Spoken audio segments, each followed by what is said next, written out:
Your biggest security risk probably isn't inside your company. It's the vendors you're connected to, the software you're paying for, the contractors who have access to your systems. Think about how many third-party tools your business relies on right now. Your CRM, your payroll processor, your cloud storage, your IT support contractor, your e-signature platform. Every single one of those relationships is a potential entry point into your data and your systems. Third-party risk is responsible for some of the largest and most costly data breaches in history, including breaches at major retailers, healthcare organizations, and government contractors. And here's the part that surprises most business owners. In many of those cases, the company that got hit didn't even know their vendor had such broad access. Today, I'm going to explain what TPRM actually is, why it matters even if you're a small team with limited resources, and how to get started without needing a dedicated risk team or a six-figure software platform. I'm Kris. I work in data privacy and third-party risk management, and I've helped companies across healthcare, fintech, and professional services build vendor risk programs from scratch.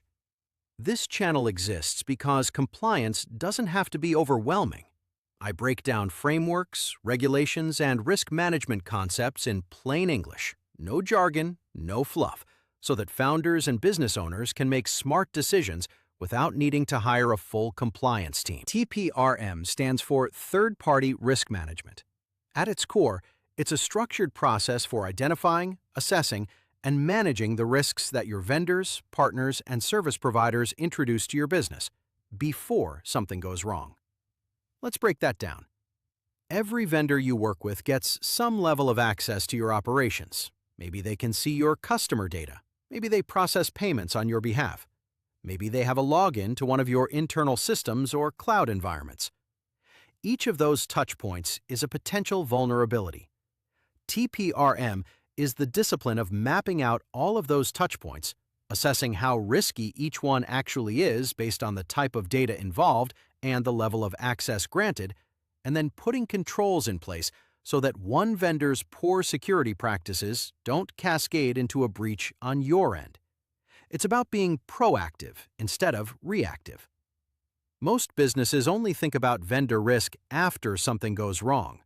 A mature TPRM program makes sure you're asking the hard questions before you sign the contract. In many of the biggest breaches in recent years, the company that got hit wasn't attacked directly. The attacker went through a vendor, a contractor, a third-party software provider. This is called a supply chain attack, and it's become one of the fastest-growing attack vectors in cybersecurity today. Why? Because attackers are smart. Instead of trying to break through your firewall directly, they look for the weakest link in your supply chain.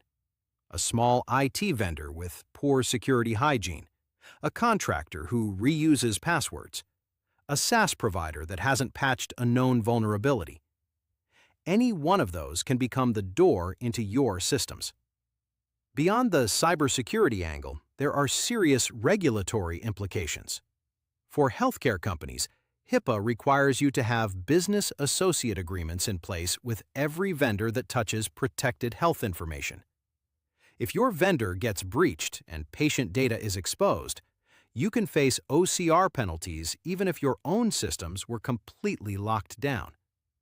For companies pursuing SOC 2, vendor risk management is a required control domain. Auditors will. Let's walk through the 5 core steps of a basic TPRM program. Step 1 is vendor inventory. You can't manage risk you don't know about. Build a complete list of every third party that has any access to your data, your systems, or your facilities. This includes software vendors, IT contractors, payroll companies, marketing platforms, and cloud providers. Most companies are surprised by how long this list gets. Step 3 is due diligence. For Tier 1 vendors, you want to review their SOC 2 report, send a security questionnaire, and confirm encryption standards. Step 4 is contractual protections.